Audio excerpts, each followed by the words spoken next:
അപ്പം നമ്മളങ്ങനെ ഓൾഡ് ഗോവയിൽ എത്തിയിരിക്കണം. ഓൾഡ് ഗോവയിൽ വരുന്ന റോഡുകളൊക്കെ ഞാൻ നേരത്തെ കാണിച്ച പോലെ നല്ല റോഡുകളൊക്കെ ആയിരുന്നു. അതുകൊണ്ട് തന്നെ പ്രത്യേകിച്ച് ഇവിടെ ചർച്ചാണോ? ചർച്ചിലേക്ക് നമ്മൾ പോകുന്നത്. നമ്മളപ്പോൾ ഓൾഡ് ഗോവയിലെ ചർച്ചിലോട്ടാണ് പോകുന്നത്. ഇത് ഒരു എൻട്രി ഉണ്ട്, ഇവിടെ എൻട്രി ഇല്ല.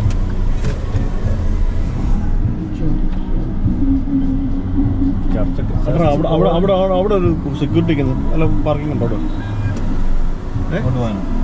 അവിടെ എന്താ സെക്യൂരിറ്റി അവിടെ നിൽക്കണമെന്നുണ്ടെങ്കിൽ ഒന്നെങ്കിൽ കയറ്റി വിടാതിരിക്കാനോ.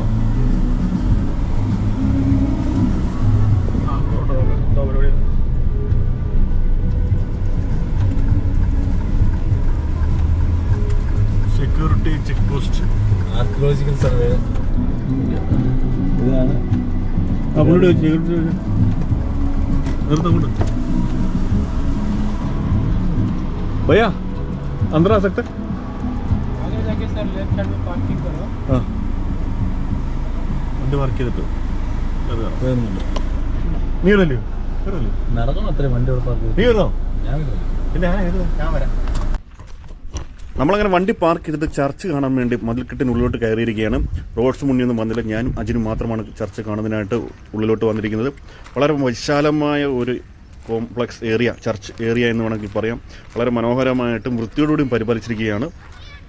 ഒരുപാട് സഞ്ചാരികൾ, ഒരുപാട് ആളുകൾ ചർച്ച് കാണാനും ഒക്കെ ആയിട്ട് വന്നിട്ടുണ്ട്. വളരെ തിരക്കേറിയ ഒരു സമയം തന്നെയാണ്. വൈകുന്നേരങ്ങളിലൊക്കെ ഒരുപാട് പേരും, എനിക്ക് തോന്നുന്നു ഗോവയെ കാണാൻ വരുന്നവർ ഭൂരിപക്ഷം ആളുകളും ഇങ്ങോട്ടുകൂടി വരാറുണ്ടെന്ന് തോന്നുന്നു. ഒരുപാട് ആളുകൾ കാണാൻ വരാറുണ്ട്. അത്യാവശ്യം തിരക്കൊക്കെ ഉള്ളൊരു ടൈമാണ്. പോർച്ചുഗീസുകാർ നിർമ്മിച്ചതാണ്. 1619 നിർമ്മാണം തുടങ്ങിയത്. 1640 ഏകദേശം നിർമ്മാണമൊക്കെ പൂർത്തീകരിച്ച് ഇത് നാടിന് വേണ്ടി സമർപ്പിച്ചു എന്നാണ് പറയപ്പെടുന്നത്. നമ്മൾ ചർച്ചിൻ്റെ ഉള്ളിലോട്ട് കടക്കാൻ പോകാൻ പറ്റുമോ എന്ന് നോക്കാം. എനിക്ക് തോന്നുന്നു അവിടെ എഴുതി വെച്ചിരിക്കുന്നത് ഷോർട്ട്സും മറ്റു കാര്യങ്ങളും ഇട്ടുകൊണ്ട് ഉള്ളിൽ കടക്കാൻ പാടില്ല എന്നാണ്. സീരിയസ് ആയിട്ട് അവിടെ ഡ്രസ്സൊന്നും ഇട്ടുകൊണ്ട് ഉള്ളിൽ കടക്കാൻ പാടില്ല എന്നാണ് എഴുതി വെച്ചിരിക്കുന്നത്. അപ്പോൾ ഡ്രസ് കോഡുണ്ട്. അപ്പോൾ നമുക്ക് ചർച്ചിന് ഉള്ളിലോട്ട് കടക്കാൻ സാധിക്കത്തില്ല. കാരണം നമ്മൾ ഇട്ടിരിക്കുന്ന ഷോർട്ട്സാണ്. ഷോർട്ട്സ് ഒന്നും ഇട്ടുകൊണ്ട് ചർച്ചിന് ഉള്ളിലോട്ട് കടക്കാൻ പറ്റത്തില്ല. അങ്ങ് ദൂരെയായിട്ട് പുറത്ത് നിന്ന് കഴിഞ്ഞാൽ ഉള്ളിലായിട്ട് അൾത്താര കാണാൻ സാധിക്കും. പക്ഷേ ക്യാമറയിലൂടെ അത് കാണാൻ പറ്റുമോ എന്ന് എനിക്കറിയത്തില്ല. വളരെ മനോഹരമായ ഒരു അൾത്താര തന്നെയാണ് അങ്ങ് ഇവിടെ നോക്കുമ്പോൾ കാണാൻ സാധിക്കുന്നത്. കാരണം അകത്ത് വലിയ വെളിച്ചമൊന്നുമില്ലാത്തതുകൊണ്ട് ക്യാമറയിലൂടെ അത് അത്രയ്ക്ക് കാണാൻ സാധിക്കത്തില്ല എന്ന് തോന്നുന്നു. അപ്പോൾ ചർച്ചിനുള്ളിലൊക്കെ കിടക്കണമെന്നുണ്ടെങ്കിൽ ഓൾഡ് ഗോവയിൽ വരുവാണെങ്കിൽ കമ്പൽസറി ആയിട്ട് നമ്മൾ ഡ്രസ് കോഡ് കീപ്പ് ചെയ്യണം. അല്ലെന്നുണ്ടെങ്കിൽ ചർച്ചിനകത്ത് കിടക്കാൻ പറ്റത്തില്ല. അകത്ത് കയറിയാൽ മാത്രമേ കുറച്ച് കാഴ്ച കൂടി കിട്ടത്തുള്ളൂ. അപ്പോൾ നമ്മൾ ചർച്ചിൻ്റെ അകത്തെ കാഴ്ചകളൊക്കെ ഒഴിവാക്കി നമ്മൾ ഇറങ്ങിയിരിക്കണം. സീ കത്തീഡ്രൽ എന്നാണ് ഈ ചർച്ചിന് പറയുന്നത്. സീ എന്ന് പറയുന്നത് പോർച്ചുഗീസിൽ സമുദ്രം എന്നാണ്. സീ എന്ന് പറഞ്ഞാൽ സമുദ്രം തന്നെയാണല്ലോ. പിന്നെ പോർച്ചുഗീസിൽ പ്രത്യേകിച്ച് ഉണ്ടല്ലോ. സി അല്ല, സേ എന്നാണ് എൻ്റെ എഴുതിയിരിക്കുന്നത്. ഓക്കെ,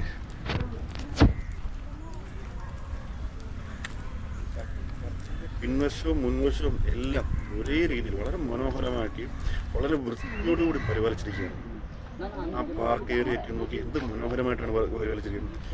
നമ്മുടെ എല്ലാ സ്ഥലങ്ങളും, നമ്മുടെ അമ്പലങ്ങളും പള്ളികളും എല്ലാം ഒരേപോലെ ഒരുപാട് പഴയത് പുരാതനമായ ഒരുപാട് പള്ളികളും അമ്പലങ്ങളും ഒക്കെയുള്ള നാടാണ് നമ്മുടെ. അതൊക്കെ കാണാൻ വേണ്ടി ഒരുപാട് വിദേശ സഞ്ചാരികൾ ഉൾപ്പെടെയുള്ള ആളുകൾ നമ്മുടെ നാട്ടിലോട്ട് വരാറുണ്ട്. പക്ഷേ അവർക്ക് വേണ്ട ഫെസിലിറ്റീസോ അവർ പ്രതീക്ഷിക്കുന്ന രീതിയിലുള്ള ഒരു കാഴ്ചയോ ഒന്നും അവിടെ ലഭിക്കാറില്ല എന്നാണ് ഏറ്റവും വലിയ സത്യം. നമ്മൾ ശബരിമലയിൽ പോയി തന്നെ ഇപ്പോൾ ശബരിമല കാണാൻ വേണ്ടി ആരും അങ്ങനെ വരാറില്ല. എന്നാൽ പിന്നെ ശബരിമലയിലൊക്കെ ചെന്ന് കഴിഞ്ഞാൽ വളരെ വൃത്തിഹീനമായ അന്തരീക്ഷമാണ് മൊത്തത്തിൽ കാണാൻ സാധിക്കുന്നത്. പക്ഷേ ഈ ചർച്ചും ചർച്ച ഏരിയയൊക്കെ കണ്ടപ്പോൾ എന്തുകൊണ്ട് ഇതുപോലെ തന്നെ എല്ലാ ആരാധനാലയങ്ങളും പുരാതനമായ അല്ലെങ്കിൽ നമുക്ക് ടൂറിസം ഡെവലപ്പ് ചെയ്യാൻ പറ്റുന്ന അത്രയും മനോഹരമായിട്ടുണ്ടെന്ന് ഞാൻ ആലോചിച്ചു. ഇത് യുനെസ്കോയുടെ അണ്ടറിൽ വരുന്നതുകൊണ്ടാവാം ഇത്രയും മനോഹരമായിട്ടിരിക്കുന്നത്. ഇരിപ്പിടങ്ങളായാലും പാർക്കായാലും വളരെ കൂടി മനോഹരമായിട്ടും ആണ് ഇട്ടിരിക്കുന്നത്. ചിലയിടത്തൊക്കെ പണി നടന്നുകൊണ്ടിരിക്കുകയാണ്. എന്നിരുന്നാലും വളരെ ഒരു വൈബുള്ളൊരു പ്ലേസാണ്. ഒരുപാട് ആളുകളുണ്ട്, ഒരുപാട് തിരക്കുള്ളൊരു സമയം കൂടിയാണ്. എന്നിരുന്നാലും നമ്മൾ ആ ചർച്ചിൽ നിന്നും അപ്പറേ സൈഡിൽ മറ്റൊരു ചർച്ചുണ്ട്, നമുക്ക് അപ്പറേ സൈഡിൽ കാണാൻ സാധിക്കും. അങ്ങോട്ടുകൂടി പോയി വരാം. ഈ ചർച്ചിനോട് ചേർന്നൊരു മ്യൂസിയം ഉണ്ട്, പക്ഷേ മ്യൂസിയത്തിൽ കയറണമെന്നുണ്ടെങ്കിലും ഡ്രസ് കോഡ് ഉണ്ട് എന്ന് തോന്നുന്നു. അതുകൊണ്ട് എക്സിബിഷൻ നമ്മൾ ഉള്ളിലോട്ട് കിടക്കാൻ എക്സിബിഷൻ ഈ ഉള്ളിലോട്ട് കിടക്കാൻ പറ്റാത്തൊരവസ്ഥയാണ് എന്ന് തോന്നുന്നു. മ്യൂസിയത്തിലോട്ട് കിടക്കണമെന്നുണ്ടെങ്കിൽ പാസ് എടുക്കണമെന്ന് തോന്നുന്നു. അങ്ങനെ ബിൽഡിങ് വരുമ്പം ഇതൊക്കെ കണ്ടറിഞ്ഞ് വന്നു കഴിഞ്ഞാൽ നമുക്ക് കുറേ കാഴ്ചകൾ, ഈ പഴയ ചരിത്രങ്ങളും കാര്യങ്ങളൊക്കെ ഇഷ്ടപ്പെടുന്നവർക്കൊക്കെ വരാനും കാണാനും ഒക്കെ പറ്റിയൊരു സ്ഥലമാണ്. വളരെ മനോഹരമായി തന്നെ മെയിൻറ്റെയിൻസ് ചെയ്തിരിക്കുന്ന അതിപുരാതനമായ ഒരു ചർച്ച്. വളരെ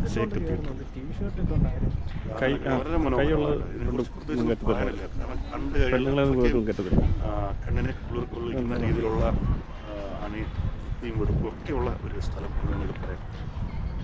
മറ്റേ ന്യൂ ഗോവയിൽ ചെന്ന് അവിടുത്തെ വൃത്തിഹീനമായ അന്തരീക്ഷത്തിൽ നിന്ന് ഇങ്ങോട്ട് വന്നപ്പം അവിടെ ബീച്ചുകളിലേക്കാണ്, എന്നാലും റോഡായാലും പരിസരമായാലും എല്ലാം വളരെ മോശമായ സ്ഥിതിയാണ്. അവിടെ നിന്ന് ഇങ്ങോട്ട് വന്നപ്പോഴത്തേനും വളരെ മനോഹരമായിട്ട് തന്നെ പരിപാലിച്ചിരിക്കുന്നു എന്ന് മനസ്സിലായത് വളരെ മാനസികമായ സന്തോഷം ലഭിച്ചു എന്ന് നമുക്ക് പറയാം. ഇന്ന് ഓൾഡ് ഗോവയിലോട്ട് വരുമ്പോഴാണ് ഇച്ചിരി മനോഹരമായ എല്ലാ ഭാഗങ്ങളും വൃത്തിയോടുകൂടി പരിപാലിച്ചിരിക്കുന്നത്. ബാഗ ബീച്ച് ഏരിയയിലോട്ടൊക്കെ പോയി കഴിഞ്ഞാൽ വളരെ വൃത്തിഹീനമായ അന്തരീക്ഷമാണ് മൊത്തത്തിലുള്ളത്. പിന്നെ പറയണ്ട തിരക്കും കാര്യങ്ങളൊക്കെ റോഡായാലും ഫുട്പാത്തായാലും ഒന്നും നല്ല രീതിയിൽ മെയിൻറ്റെയിൻ ചെയ്യാത്തൊരു അവസ്ഥയാണ് അവിടെയൊക്കെ ഉള്ളത്. എനിക്ക് അപേക്ഷിച്ച് ഇവിടെ വളരെ മനോഹരമായിട്ടുള്ളൊരു അവസ്ഥയാണ്. നല്ലൊരു ചുവർച്ചിത്രമുണ്ട് തന്നെയാണ്. ആർക്കിയോളജിക്കൽ കയറണമെന്നുണ്ടെങ്കിൽ പൈസ കൊടുക്കാറാണ്. വണ്ടിക്ക് പോയിട്ട് പൈസ എടുത്ത് വരിക എന്ന് പറഞ്ഞു കഴിഞ്ഞാൽ ഭയങ്കര ബുദ്ധിമുട്ടുള്ള കാര്യമാണ്. അതുകൊണ്ട് നമ്മൾ മ്യൂസിയത്തിൽ കിടക്കാൻ സൈഡിലുള്ള ആ ഒരു ചർച്ചിലൂടെ നമ്മളൊന്ന് നോക്കിയിട്ട് പോകാം. വളരെ മനോഹരമായ ഏരിയ ആയതുകൊണ്ട് കുറേ നേരം ഞാൻ നടന്നു. എൻ്റെ കൂടെ അങ്ങനെ കുറേ നേരം നടന്നു എങ്ങനെയാണ് പറയാം.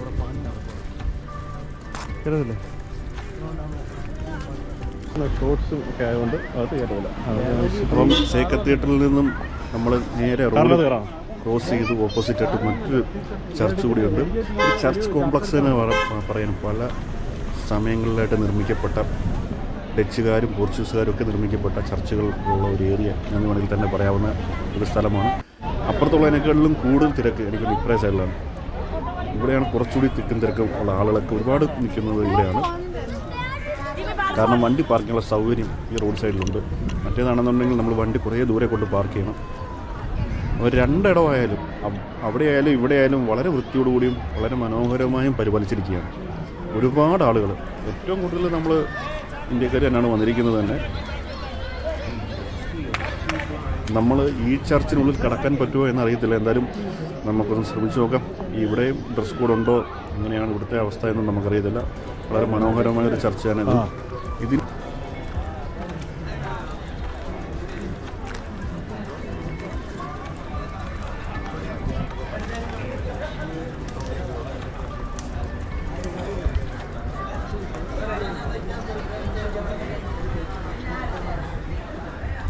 ഇതിൻ്റെ നിർമ്മാണം തന്നെ വളരെ മനോഹരമാണ്. ചുടുകട്ട കൊണ്ടാണ് നിർമ്മിക്കപ്പെട്ടിരിക്കുന്നത്. ആ ഒരു കളർ തന്നെ ഒന്ന് ദൂരെ നോക്കുമ്പം ആ ഒരു കളറ് നമുക്ക് എടുത്തറിയാൻ സാധിക്കും. അടുത്തോട്ടൊരു പിച്ചിലും മങ്ങലൊക്കെ ഉണ്ടെങ്കിലും പക്ഷെ ദൂരെ നോക്കുമ്പം ആ ചെങ്കൽ കട്ടകൾ കൊണ്ടുള്ള ആ ഒരു അത് വളരെ മനോഹരമായിട്ട് നമുക്ക് ഫീൽ ചെയ്യുന്നു ദൂരെ നോക്കുമ്പോൾ.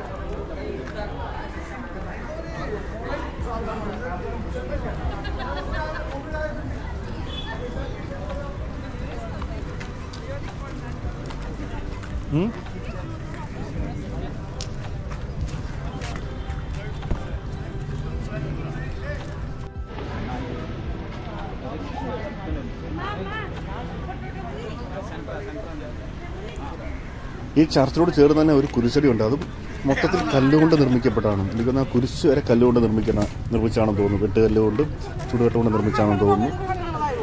എല്ലാവരും ഫോട്ടോ സെക്ഷനും മറ്റു കാര്യങ്ങളൊക്കെ എടുത്ത് റെസ്റ്റാണ്. എല്ലാവരും ഇങ്ങനെ അകത്തേക്ക് കയറി ഇറങ്ങി കാഴ്ചകളൊക്കെ കണ്ട് വൈകുന്നേരങ്ങളായപ്പോഴത്തേന് അവരെല്ലാം റിലാക്സ് ചെയ്തിരിക്കുകയാണ്. കുറേ ആളുകൾ ഫോട്ടോസും മറ്റു കാര്യങ്ങളും എടുത്തുകൊണ്ടിരിക്കുന്നുണ്ട്. അപ്പം നമ്മൾ ഇതിനുള്ളിൽ കയറണമെങ്കിൽ ഇതിനൊന്ന് ചുറ്റി അകത്ത് കയറാൻ പറ്റത്തില്ല.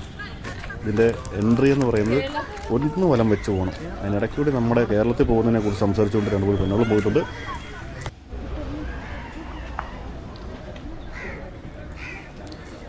ഒരുപാട് ആളുകൾ, നല്ല തിരക്കുള്ള ഒരു ഏരിയ ചർച്ച് എന്നൊക്കെ വേണമെങ്കിൽ പറയാം.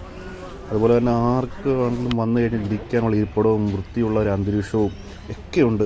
ബാക്ക് സൈഡിലോട്ടൊക്കെ എത്തുമ്പോഴത്തേക്കിന് അവിടെ വളരെ മനോഹരമായി പാർക്ക് ഒരുക്കി വെക്കുകയാണ്. എല്ലാവർക്കും വന്ന് ഇരിക്കാൻ വേണ്ടിയുള്ള സൗകര്യമുണ്ട്, ഇരിപ്പിടങ്ങളുണ്ട്.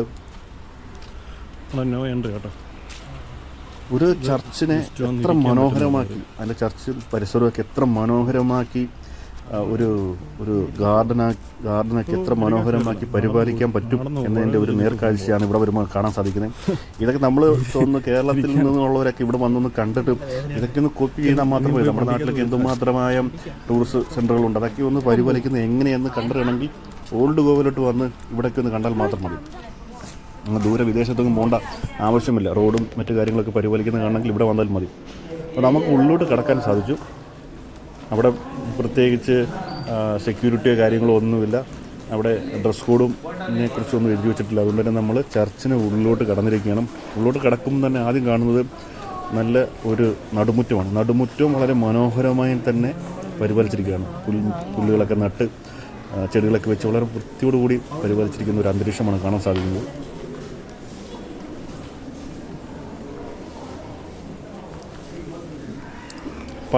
പഴമയും പഴയ കാഴ്ചകളും ഒക്കെ കാണാൻ ഇഷ്ടപ്പെടുന്നവർക്കൊക്കെ വരാൻ പറ്റിയൊരു സ്ഥലം കൂടിയാണ് ബോം ജീസസ് ബസിലിക്ക എന്ന് പറയുന്നത്. ഒരുപാട് ആളുകൾ വെളിയിലുള്ളതിൻ്റെ അത്രയും തന്നെ ആളുകൾ അകത്തും കാഴ്ചകൾ കണ്ട് നടക്കുന്നുണ്ട് എന്നതാണ് ഏറ്റവും വലിയ സത്യം. നമ്മൾ ചർച്ചിൻ്റെ അകത്തോട്ട്, ഇപ്പം ചർച്ചിന് വെളിയിലുള്ള വരാന്തയിലൂടെയാണ് നമ്മളങ്ങനെ ചർച്ചിൻ്റെ അകത്തോട്ട് കിടക്കുന്നതാണ്. ക്യാമറ ഇവിടെ പാടില്ല, പക്ഷെ മൊബൈൽ യൂസ് ചെയ്യാം, കുഴപ്പമില്ല. അപ്പോൾ നമ്മൾ ക്യാമറ അങ്ങോട്ട് മാറ്റി വെച്ചിട്ട് നമ്മളുടെ മൊബൈൽ കയ്യിലെടുത്ത് അകത്തോട്ട് കയറാം. വാവ്, പറഞ്ഞറിയിക്കാൻ പറ്റാത്തത്ര ഒരു നയനമനോഹരമായ കാഴ്ച. വളരെ സൈലൻ്റാണ് എല്ലാവരും, വളരെ നിശബ്ദമായിട്ട് എല്ലാവരും വീഡിയോസൊക്കെ എടുത്ത് പോകുന്നുണ്ട്. ആൾക്കാരെയൊക്കെ കാണാൻ എത്ര മനോഹരമാണ്. എത്രയോ വർഷങ്ങൾക്ക് മുമ്പ് നിർമ്മിക്കപ്പെട്ട ഒരു പള്ളി, അതിപ്പോഴും അതിൻ്റെ ആ ഒരു പുതുമ നഷ്ടപ്പെടാതെ കാത്തു സൂക്ഷിക്കുന്നു, സംരക്ഷിക്കുന്നു. എത്ര മനോഹരമായിട്ടാണ് മെയിൻ്റെനൻസ് ചെയ്തിരിക്കുന്നത്. ഓരോ കൊത്തുപണികളും ഒക്കെ എത്ര മനോഹരമാണ്. എല്ലാവരും ഫോട്ടോസും വീഡിയോസും ഒക്കെ എടുക്കുന്ന തിരക്കിലാണ്. വളരെ മനോഹരമായ, വളരെ സൈലൻ്റായിട്ട് തന്നെയാണ് എല്ലാവരും ഇരിക്കുന്നത്. ആലയും ബഹളങ്ങളും ഒന്നും ഇല്ലാത്തതുകൊണ്ടിട്ട് വളരെ പീസ്ഫുള്ളായിട്ടൊരു വൈബ് നമുക്കതിൻ്റെ ഉള്ളിൽ കയറുമ്പോൾ തന്നെ അനുഭവപ്പെടും.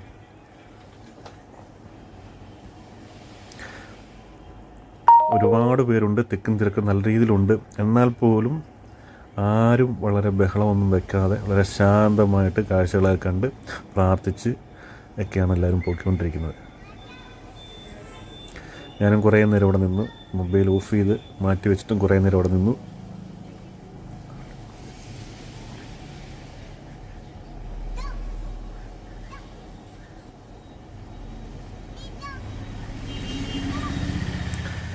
കുർബാന നടക്കുന്ന ഒരു പള്ളിയാണ്, അതുകൂടി ഓർത്തോണം.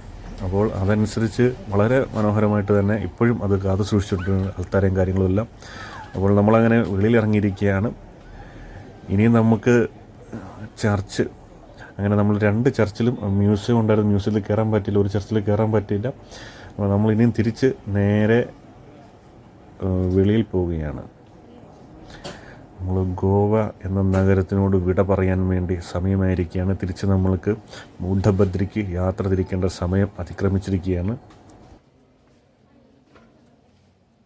ഇതേപോലെ തന്നെ മനോഹരമായ കാഴ്ചകൾ നേരത്തെ കണ്ട സേ ചർച്ചിലും കാണാൻ സാധിക്കുന്നതായിരിക്കും. പക്ഷേ നമുക്കതിൻ്റെ ഉള്ളിൽ കിടക്കാൻ പറ്റിയില്ല, ഡ്രസ് കോഡ് ഉള്ളതുകൊണ്ട്. പക്ഷേ ഇവിടെ ഡ്രസ് കോഡോ മറ്റു കാര്യങ്ങളോ ഒന്നും ഇല്ലാത്തതുകൊണ്ട് നമ്മൾക്ക് ഉള്ളിൽ കയറാൻ പറ്റി. അതുകൊണ്ട് തന്നെ വളരെ മനോഹരമായ കാഴ്ചകൾ കാണാൻ സാധിച്ചു. അപ്പോൾ നമ്മളിനി തിരിച്ച് പോവുകയാണ്. നമ്മൾ ഗോവയോട് വിട പറയാൻ സമയമായിരിക്കുകയാണ്. ഇനി നമുക്ക് നേരെ പുറത്തിറങ്ങി ബാക്കി 2 പേര് വെളിയിലൂടെ ഉണ്ട്, അവരെയും കൂടി തപ്പിപ്പിടിച്ച് പുറത്തോട്ടിറങ്ങുമ്പോൾ തന്നെ നമുക്ക് മറ്റൊരു ഇടനാഴിയുണ്ട്. ഇടനാഴിയിൽ ഇവിടെ പഴയ കാലത്ത് ഉള്ള ക്രിസ്മസ് സമയത്തൊക്കെ ഉപയോഗിച്ചിരുന്ന കുറച്ച് രൂപങ്ങളും മറ്റു കാര്യങ്ങളൊക്കെ വെച്ചിട്ടുണ്ട്. പഴയ കാലങ്ങളിൽ ഉപയോഗിച്ചിരുന്ന പ്രാർത്ഥനയ്ക്കും മറ്റു കാര്യങ്ങളും ഉപയോഗിച്ചിരുന്ന കുറേ രൂപങ്ങളും ഒക്കെ വെച്ചിട്ടുണ്ട്. അപ്പോൾ നമ്മളങ്ങനെ പുറത്തിറങ്ങിയിരിക്കുകയാണ്. പുറത്തിറങ്ങിയപ്പോൾ നേരത്തിനേക്കാളിലും കൂടുതൽ തിരക്ക്. കാരണം സമയം വൈകുന്തോറും തിരക്ക് കൂടിക്കൂടി വന്നിരിക്കുകയാണ് ഇവിടെ. അപ്പോൾ നമുക്കിനിയും റോൾസ് എവിടെ എന്ന് തപ്പണം. റോൾസും ഉണ്ണിയൊക്കെ എവിടേക്കോ നിൽപ്പുണ്ട്. അപ്പോൾ ഇനി അമ്മമാരെ വിളിച്ച് നോക്കിയിട്ട്. ഇതാണ് ചർച്ചിൻ്റെ ഫ്രണ്ട് വശം എന്ന് വേണമെങ്കിൽ പറയാം. ബാക്കിയൊക്കെ സൈഡാണ്. വീണ്ടും നമ്മൾ ഒന്നുകൂടി ചർച്ചിനെ നമ്മളുടെ ക്യാമറയിൽ ഒപ്പിയെടുത്തുകൊണ്ട് നമ്മൾ ഗോവയിൽ നിന്നും ഓൾഡ് ഗോവയിൽ നിന്നും ഇവിടെ പറയുകയാണ്. എനിക്ക് ഏറ്റവും കൂടുതൽ ഇഷ്ടപ്പെട്ട ഓൾഡ് ഗോവയാണ്.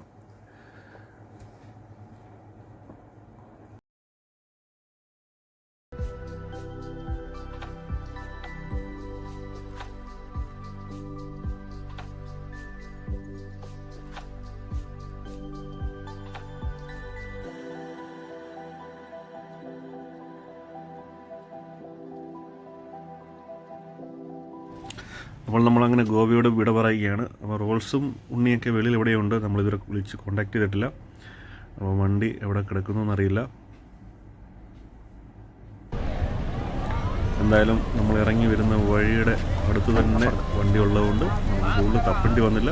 അപ്പോൾ നമ്മളങ്ങനെ തിരിച്ച് മൂഡബദ്രിക്ക് ഉണ്ണി കൊണ്ട് ഡ്രോപ്പ് ചെയ്യണം. മൂഡബദ്രിയിൽ ബാംഗ്ലൂർ ഗോവയോട് യാത്ര പറയുകയാണ് ഗൈസ്. ഗോവയോട് യാത്ര പറയുകയാണ്.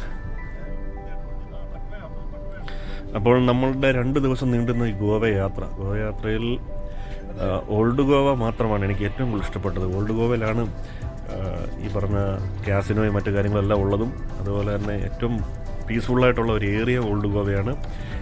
ചില്ല് ചെയ്യാൻ പറ്റിയ ഏരിയ എന്ന് പറഞ്ഞാൽ ഭാഗ ഏരിയ ഒക്കെ തന്നെയാണ്. പക്ഷേ അവിടെ വൃത്തിഹീനമായ അന്തരീക്ഷമാണ് കൂടുതലായിട്ടുള്ളത്.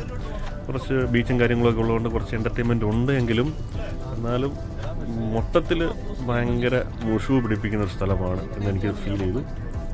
പിന്നെ കൂടുതലായിട്ടും ഗോവയിൽ വരുവാണെങ്കിൽ നല്ല രീതിയിൽ പ്ലാൻ ചെയ്തിട്ട് തന്നെ വരണം. അല്ലെന്നുണ്ടെങ്കിൽ നമ്മൾ 2 ദിവസം 3 ദിവസം നല്ല സമയം വെറുതെ വേസ്റ്റ് ആകത്തുള്ളൂ. പല കാര്യങ്ങളും നമുക്ക് പല എൻ്റർടൈൻമെൻറ്റുകളും ഉണ്ട്. അപ്പോൾ അതിലോട്ടൊക്കെ എത്തിപ്പെടണമെന്നുണ്ടെങ്കിൽ കൃത്യമായ പ്ലാനിങ്ങോടുകൂടി തന്നെ വരണം. ഇല്ല എന്നുണ്ടെങ്കിൽ വെറുതെ സമയം പോകത്തേ ഉള്ളൂ. ഇവിടെ വന്നു കഴിഞ്ഞാൽ തന്നെ കുറേ ഗൈഡ് ആളുകളൊക്കെ ഉണ്ട്. അവരുടെ കയ്യിൽപ്പെട്ട് കഴിഞ്ഞാൽ കുറച്ച് കാര്യങ്ങളിലോട്ട് എത്തിപ്പെടാം. പക്ഷേ നല്ല എമൗണ്ടാണ്, നല്ല അറക്കുന്ന എമൗണ്ടാണ്. അപ്പോൾ ഗോവയിൽ വരുമ്പോൾ കൃത്യമായ പ്ലാനിങ്ങോടുകൂടിയൊക്കെ വന്നു കഴിഞ്ഞാൽ പല കാഴ്ചകളും പല എൻ്റർടൈൻമെൻറ്റുകളൊക്കെ ചെയ്ത് നമുക്ക് തിരിച്ചു പോകാൻ സാധിക്കും. നമ്മൾ വരുന്നവർ മസ്റ്റായിട്ടും ഈ പറഞ്ഞ ഓൾഡ് ഗോവയും സന്ദർശിക്കുക. ഓൾഡ് ഗോവയിലാണ് ചരിത്രപരമായ കുറേ കാഴ്ചകൾ ഉള്ളത്. അപ്പോൾ ഗോവയുടെ അവസാന നിമിഷങ്ങളാണ്. അങ്ങനെ നമ്മളുടെ സൂര്യൻ ചക്രവാളത്തിൽ താഴ്ന്നു തുടങ്ങിയിരിക്കുകയാണ്. ഇതൊക്കെ കാണാൻ സാധിക്കും.